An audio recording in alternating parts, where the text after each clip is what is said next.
Alright, welcome to this tactics and showcase video. It's for Eldar Wraithguard. It's a unit I've just finished painting up, literally off the painting desk. Just giving them a coat of varnish and then ready to show you them here in this video. It's a new unit I'm adding to my Eldar army, which is going through one change after the next at the moment, really trying to find a list that works for them. But I really want to use Wraithguard in this new list. So in this video we'll take a close-up look at the unit and then we'll take a look at the entry here. Options, loadouts, hints and tips and tricks and so on, just to get the best out of this Eldar unit. So I've painted a unit of 5. Let's bring them over here. So there's 1, 2, 3 of them. So I've painted them up to match the Craftworld that I already have. It's loosely based on the Abrasill, however you pronounce it, Craftworld. So that sort of turquoise colour, but it went sort of my own sort of license for the colour scheme on these. And I'll zoom in here so you can take a closer look. So there you go, just showing you how they come out. So I've got my regular grey basing just to match the rest of my Eldar, and then this turquoise colour scheme here, and this sort of alien-y bronze kind of colour for the metallic and weaponry, and then the black, which I think is quite smart here on some parts of the model, and then the solid white helmet here, that Wraith construct. So they're not too bad to paint.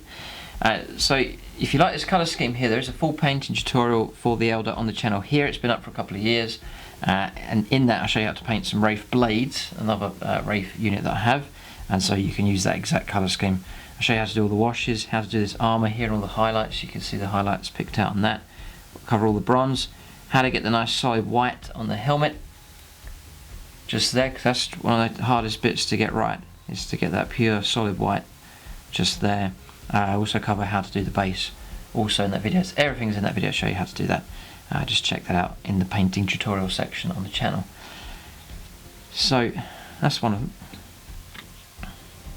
All different poses, which is nice. Another one just there. They're quite faceless with these ghostly helmets, but that's the whole theme and style of them. Beautiful models, and they are, just show you Prince Uriel here, just to give you an idea of scale. They're pretty big.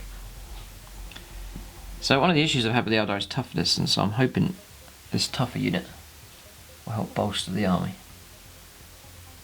So that's that one. And the last one just here, another cool pose. I'll spin him around and show you all the back as well. There he is. I've just modelled a few skulls onto this base just to add a bit of interest to it. That's the unit here. We'll zoom back out and take a look at the rules. So as I said, my army's just going through changes at the moment, just trying to find the right combination. It's been proved very difficult, the Eldar. They were at the top and then they've struggled and have suffered a number of defeats, and there's like a panic at the moment to try and get them strong again. It's been difficult. But we'll look at these Wraithguard up here. I'm hoping that these guys will really help the army out, but we'll have to see what happens. They're an elite's choice here. There they are, just there, painted on the same Han colour scheme. So Wraithguard, we'll cover all the details here. They are power level 11 for these, and points wise they start off at 23 points, which is a reasonable start-up points, and then you've got to add on your weapon on top of that. So you get movement 5. They are quite slow, so that's a bit of an issue. They're sort of walking around, so delivery is a bit of a something you've got to get right. Tactics, then, people would say you can use a wave serpent to move them quickly to where they need to go. That's a really good idea. Or I'll just go to stratagems immediately here, because you can play another one. I sort of plan to use this option here. It's Webway Strike. So it costs you 1 command point, or if you're going to use it on 2 units, it costs you 3 command points. Use the stratagem during deployment if you've not used the Cloud Strike stratagem in this battle. If you spend 1 command point, you can set up 1 Assyrian infantry or bike unit from your army in the Webway instead of placing it on the battlefield. If it's 3 command points, it's 2. The unit in the Webway can emerge at the end of any of your movement phases. Set up anywhere on the battlefield that is more than 9 inches away from enemy units.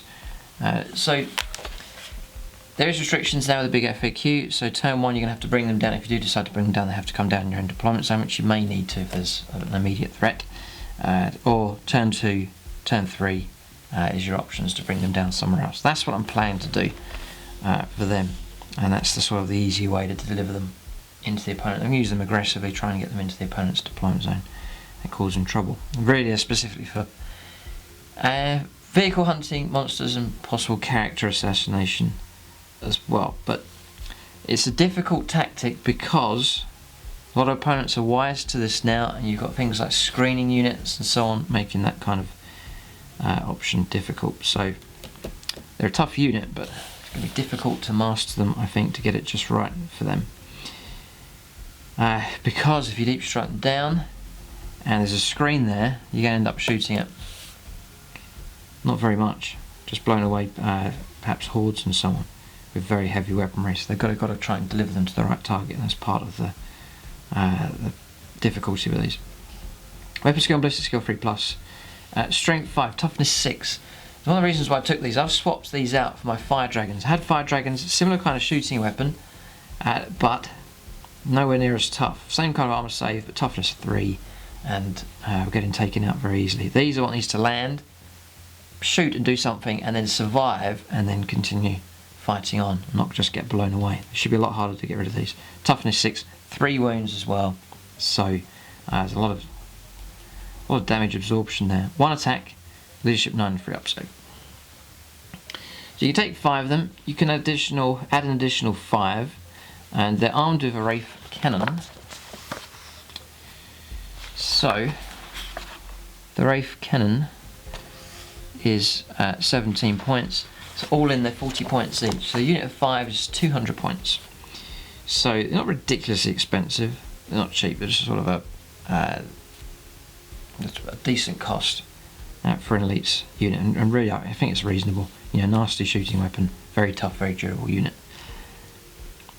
So the Wraith cannon, then, it's range 12. So range is an issue, so you don't want to start these in deployment zone and walk them up the table and be out of range for a couple of turns, because you're wasting their ability. It's better to get them in as quick as possible using those weapons. For every turn they're able to fire those Wraith cannons, they'll start to redeem themselves in points. Ideally in the game you want them to destroy a couple of vehicles and to pay for themselves.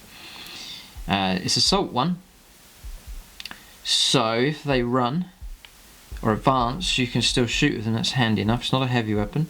Their strength 10, which is great, so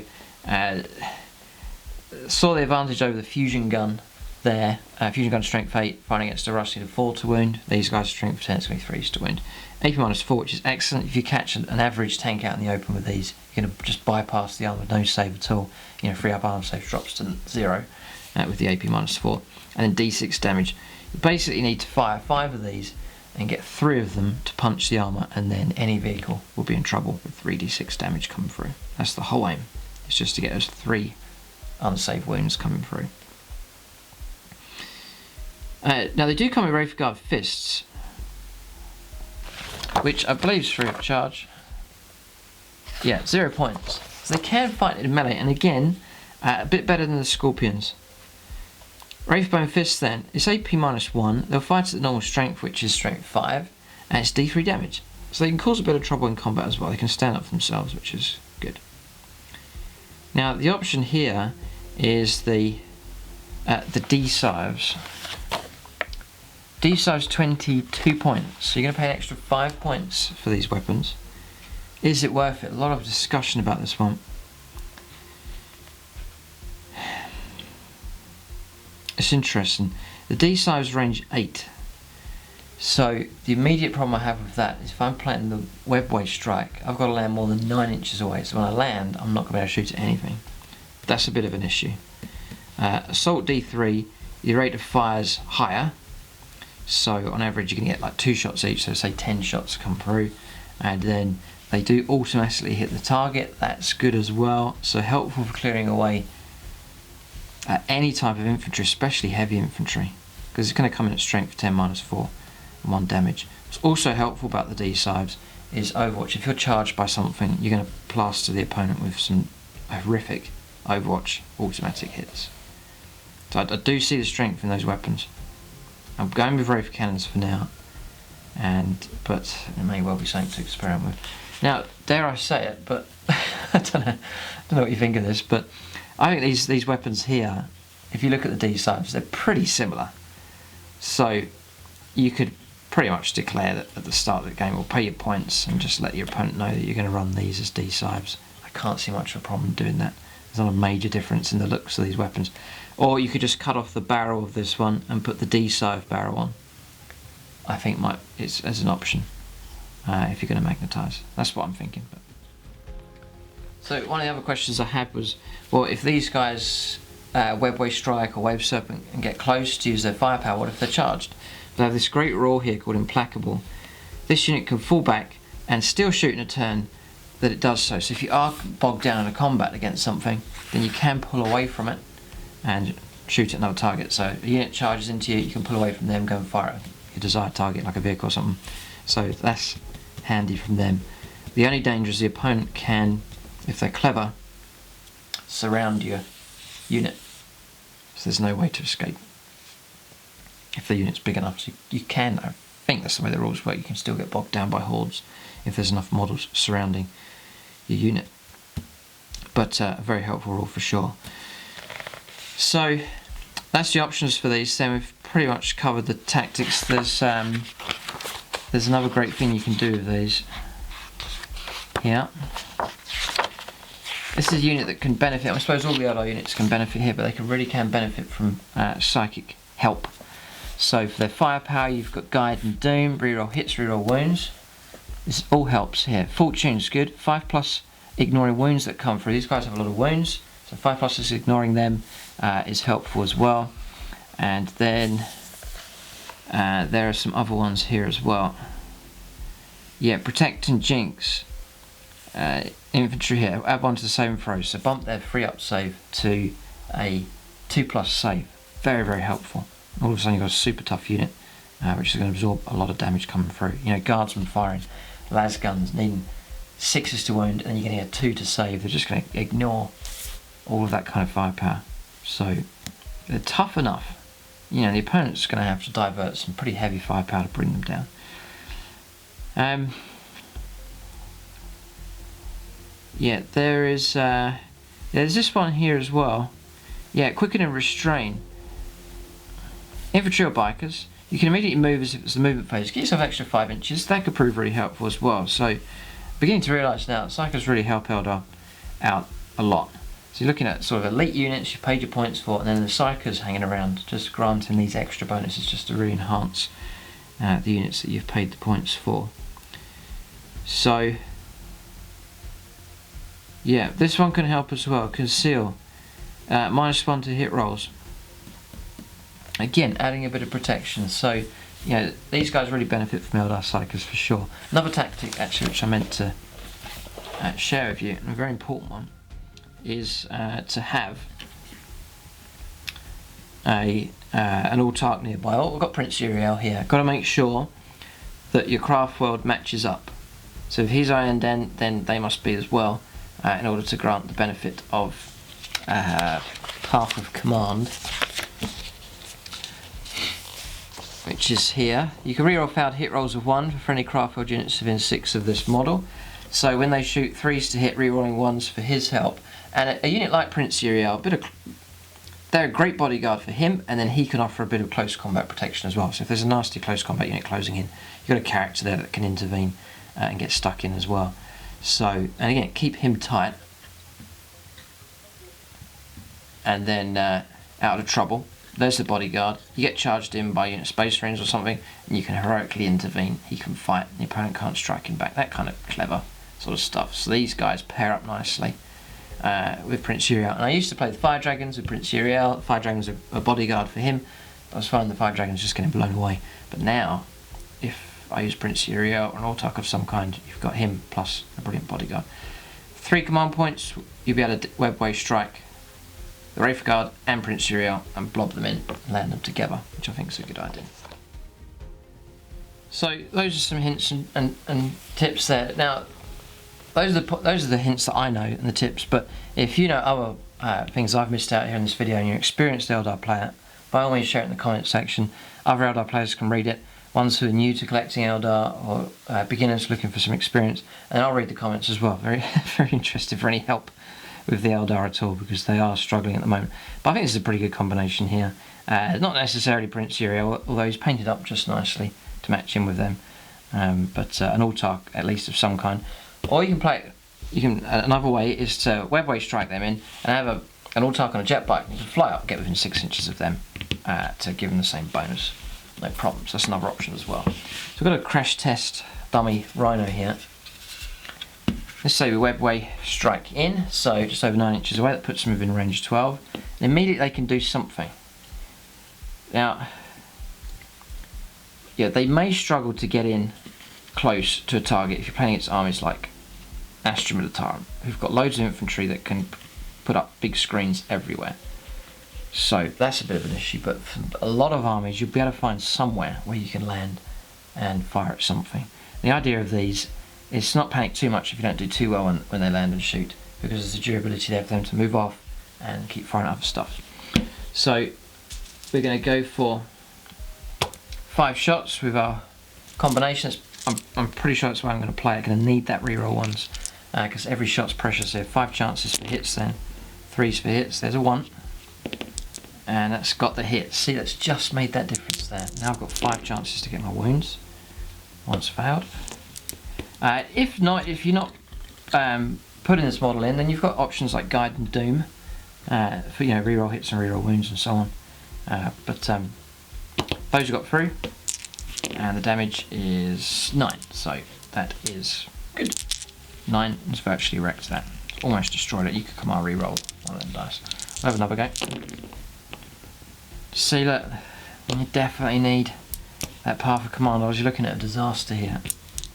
Get to reroll these 2. 2 of them have got through. Could have been really bad. 3+, just the 1, and 4 wounds. It's not going to work every time, and that's why I'm wanting for the durability for them to continue firing the next time around. But other games, you'll get all of your hits and wounds to come through, and then the vehicle's going to be in trouble. Like this situation here. 4 have got through. And there's no armor save involved here. 3+ has just been knocked down straight away, which is really good. 4d6 damage. There we go. Rhino destroyed. 16 wounds caused. Just there. 16 wounds. That's a big tank then destroyed with that amount of firepower. So remember, you've got other units that can support as well, but to have these turn up, close to the opponent, and with that kind of nasty firepower, I think they're going to cause trouble. And 200 points isn't too bad. I don't think it's too bad. I'm just rolling another round of shooting here. So we roll this 1. Got our hits. Yeah, it's definitely worth doing. Wounds. For wounds, that's the ideal situation. It really is good. And again, target destroyed. 14 wounds caused that time. So you're looking now, on average, there's a fair chance of destroying a target like this, which I think is pretty good. And then the survivability to continue on fighting. So I think that's a pretty solid unit.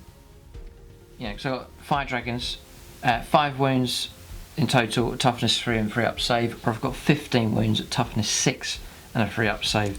The difference is vast. But the points, 5 dragons coming in at about 130 odd points, you're paying about 70 points extra for all of that extra toughness and wounds. So I think a pretty solid unit choice. Pretty good. And then with the help of psychic powers, the Path of Command with your Autark nearby, and some stratagems and so on, then you've got a pretty nasty unit. But leave that in the comments section. What you think of this unit? Do you use them? D-Sibes or Wraith Cannons? Leave that as well. That's quite a debate that's been going on. Wraith Cannons is the direction I've gone. And then strategies, hints and tips and things from the codex I haven't seen. Anything like that can be really helpful. And so it'll be a great resource here in this tactics and showcase video for Eldar Wraithguard. But there's the video. Keep a lookout for more units for the Eldar. I'm working on different units at the moment, bringing back some of the older units, and then painting up some new and exciting units as well at the moment. So as I seek to bring back the glory days to the Eldar, we'll have to see. It's a tough world out there at the moment on the channel with some really powerful armies for them to face. But there it is. That's the tactics and showcase video for Eldar Wraithguard. Check out Instagram. You'll get sneak peeks on there of new units as they leave the painting desk, and images and so on ahead of time. So follow me there on Instagram. Check out Striking Scorpion 82 on Instagram. Thanks for watching, and tune in next time.